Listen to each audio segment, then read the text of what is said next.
মাননীয় মুখ্যমন্ত্রী অধ্যাপক ডক্টর মানিক সাহা প্রজ্ঞা ভবন হল 1 আগরতলা আইডিএ ত্রিপুরা রাজ্য শাখার সহযোগিতায় জাতীয় মৌখিক স্বাস্থ্য কর্মসূচি NHM এর দুদিনের রাজ্য স্তরের প্রশিক্ষণ কর্মসূচিতে যোগ দেবেন। আমি সই করেছি, কাউন্সিলিং হবে। তো আগামী দিনে বিডিএস এর জন্য এখন বাইরে আমাদের যেতে হবে না, এনডিএসও আগামী দিনে আমাদের যেতে হবে না। এই ব্যবস্থা এত সুন্দর ব্যবস্থা, আমার মনে আছে আমাদের ডেন্টাল কলেজে এট বেস্ট যে দেওয়ার মানে যন্ত্রপাতি আমরা দিয়েছি। Dental council of India president নিজে এসেছেন, অন্যান্য যারা আসেন সেখানে মিটিং এর মধ্যে বলছেন যে Agartala government dental college is unique so far infrastructure is concern. বলে অনেক জায়গার মধ্যে এই ধরনের ইনফ্রাস্ট্রাকচার নেই। এখনো যারা আসেন অনেক সময় বিভিন্ন পরীক্ষা নিতে আসেন তারাও বলে দেয়। তাহলে আমি এটাই বলবো যে ডেন্টাল কলেজের এখানে প্রিন্সিপাল মহোদয় এখানে আছেন, যে আমি বারবার আমার একটা মানে সবসময় একটা ইচ্ছা যে ডেন্টাল কলেজের এমন যেন নর্থ ইস্টে শুরু হোক না, নর্থ ইস্টের মধ্যে আমাদের কলেজ যেন বেস্ট ডেন্টাল কলেজ হয় সেই চিন্তা ভাবনা যেন করে। ইনোভেটিভ যা যা দরকার আপনারা চেষ্টা করবেন। আর এই ডেন্টাল কলেজ আগে কি হতো, আমরা জিবি হসপিটালকে ঘিরে আমাদের ডেন্টিস্ট্রি চলতো। এখন যেহেতু ডেন্টাল কলেজ চলে এসছে সেটাকে সামনে রেখে আমাদের সমস্ত ডেন্টাল সার্জনদের একটা শক্তি জোগাবে যে না আমাদের ডেন্টাল কলেজ আছে, যে কোনো ডেন্টিস্ট্রির ওরাল কেভিটি যা প্রবলেম হবে ওখানে যদি যোগাযোগ করা যায়, পেশেন্টকে যদি পাঠানো যায়, টেলিমেডিসিন টেলিকমিউনিকেশনের মাধ্যমে যদি কথা বলতে অনেক সমস্যার সমাধান হবে। তো সেই জায়গায় আমাদের সরকার আমাদের চাইছি যে আমরা যেখানে স্বাস্থ্যের পরিষেবার বিষয় আপনারা সবাই জানেন, মুখ্যমন্ত্রীর জন আরোগ্য যোজনা 5 লাখ টাকা করে সেই ব্যবস্থা আমরা করেছি যে 4.25 যারা প্রধানমন্ত্রী জন আরোগ্য যোজনা, যেটা প্রধানমন্ত্রীজির এই যে যোজনা সারা পৃথিবীর মধ্যে আলোচ্য বিষয়, যেটা কিভাবে উনি করে। তো এতে করে তার ক্যাপিং আছে, এই ক্রাইটেরিয়া থাকলে তবেই তারা পাবে। আমরা কি করলাম যে না, যারা আরো প্রায় 4.25 অর্থাৎ এই যে পপুলেশন তারা যেহেতু এই সুবিধা আসছে না, সেটাও মুখ্যমন্ত্রীর জন আরোগ্য যোজনায় একই ধাপে আমরা করেছি।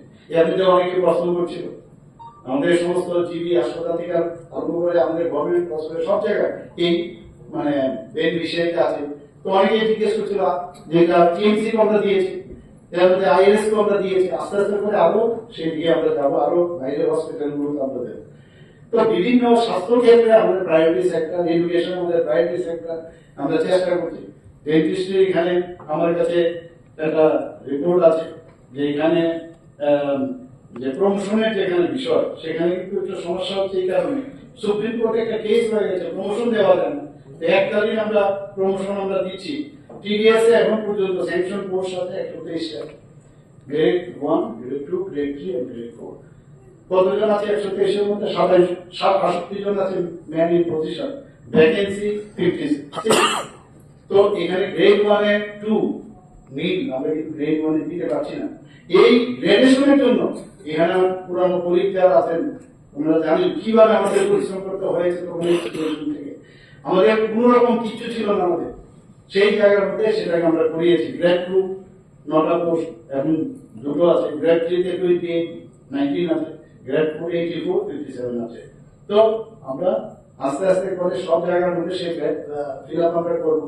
কিছুদিন আগেও আপনারা দেখেছেন আমরা একটা চাকরি মেলা আমরা করেছিলাম, অফার দিয়েছি, সবাই অফার অ্যাপয়েন্টমেন্ট লেটার দিয়েছি। এখন পর্যন্ত সেদিন প্রায় 400 উপরে আমরা অ্যাপয়েন্টমেন্ট লেটার, চাকরি নিয়ে চিৎকার করে সব জায়গার মধ্যে একটা বিরোধিতা করে। 2018 পর থেকে এখন পর্যন্ত প্রায় 13,600 মতো গভর্নমেন্ট চাকরি আমরা দিয়েছি। বলে চাকরি নেই। তাছাড়া আউটসোর্সিং আছে, কন্ট্রাকচুয়াল আছে, এগুলো তো আছেই।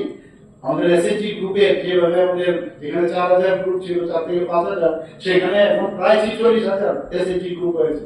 আমরা আমাদেরকে মানে ব্যাংকের মাধ্যমে রিভলভিং ফান্ড দিচ্ছি এবং আমরা বলছি ভোকাল ফর লোকাল। চারিদিকে আমরা চেষ্টা করছি সবাই। ডেন্টিস্ট্রিও তো আমি বলবো, অনেকে কেউ যদি মনে করে যে ক্লিনিকটা আমরা করবো, ক্লিনিকের জন্য আমি কিছু লোন লাগবে, সেই ব্যবস্থা আমাদের গভর্নমেন্টের মাধ্যমে ব্যাংকের মাধ্যমে আমরা সেটাও করতে পারি, কোনো অসুবিধা নেই। এবং একটাই জিনিস রাখতে হবে যে আমি ক্লিনিক করি আর যাই করি, এখন যেহেতু এখানে নজরদারির বিষয় এসে গেছে, ক্লিনিকের যা যা দরকার তার হাইজিন মেনটেন থাকে, সেখানকার প্যারামিটার সেটাও তৈরি হবে। সেই ডেন্টাল কাউন্সিলকে আমি বলবো মাঝে মাঝে সেই গ্রুপ মনিটর করে